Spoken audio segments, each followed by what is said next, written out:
Сәлем достар, біз өмірімізде көгершіндерді жиі кездестіреміз, бірақ оның қасиеттерін біле бермейміз. Бүгін мен сіздерге көгершін туралы 5 факт айтамын.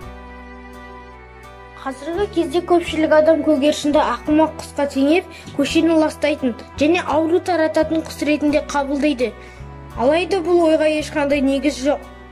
Бұл материалда көгершіндер туралы 5 қызықты фактімен таныссаңыз, олар туралы ойыңызды өзгертуіңіз мүмкін. Бірінші факт. Навигациялық мүмкіндік. Қарапайым қала немесе парк көгершіндері әрқашан ұясына баратын жолды жатқа біледі.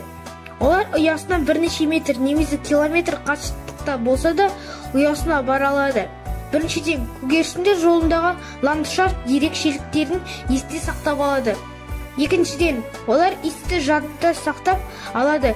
Үшіншіден, олар күнімен бағытталатын қондырылған компас бар. Егер осы үш ерекшелігінің біреуі жаңылыс берсе, құс ұясын таба алмай қалады.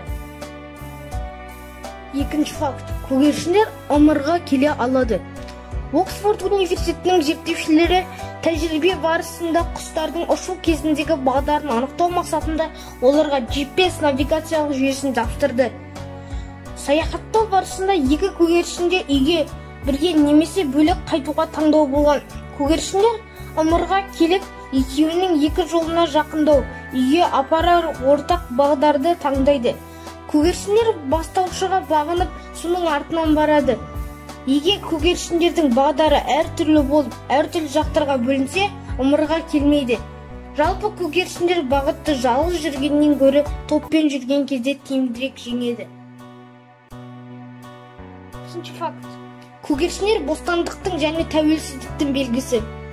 Қазақстан Республикасы тәуелсіздік алған соң қағаз ақшаларда ақ көгершіннің, яғни тәуелсіздік пен бейбітшіліктің белгісінің таңбасы бейнеленген. Төртінші факт. Көгершіндер ешқашан ұмытпайды және кешірмейді.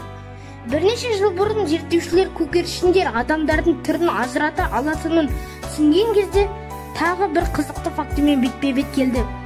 Тәжірибе кезінде түрлерінде ұқсастығы бар екі зерттеуші көгершіндерге әртүрлі қарайды. Біреуі мейірімді болады, ал екіншісі тамақтандыру кезінде тордың ішімен көгершіндерді қуады. Белгілі бір уақыттан соң зерттеушілер көгершіндерге келуін тоқтатады. Бірақ қайтадан келген кезде осы жолы өзін дұрыс ұстаса да алдыңғы жолы агрессия көрсеткен зерттеушіден көгершіндер шеттене бастайды. Бесінші факт. Көгершіндер математиканы түсінеді. Соңғы кездері зерттеулер көгершіндерге абстрактілі математика таныс екенін көрсетті. Тәжірибе барысында үш көгершінге экраннан заттардың үш жинағын көрсетеді. Бір жинақта бір зат, екіншісінде екі зат, ал үшіншісінде үш зат болады. Барлық заттар түсі, пішіні және өлшемі бойынша әртүрлі. Көгершіндерді алдымен экрандағы бір затты бар, содан соң екі заты бар. Одан кейін үш заты бар жинаққа шоқуды үйретеді. Көгершіндер сұрағанды қатесі орындаған соң оларға сәйкесінше 1-ден 9-ға дейінгі заты бар жинақтарды көрсетеді. Нәтижесінде көгершіндерге 3-тен артық заты бар жинақ болуы мүмкін екенін үйретпесе де басқаларын айыра алатын болып шықты. Тәжірибе көрсеткендей көгершіндер сандар табиғатын түсінеді және олар үшін себеп салдары байланысты жат емес. Сонымен видеомыз аяқталды. Бұл видео сіздерге пайдалы болды деген үміттемін. Сау болыңыздар.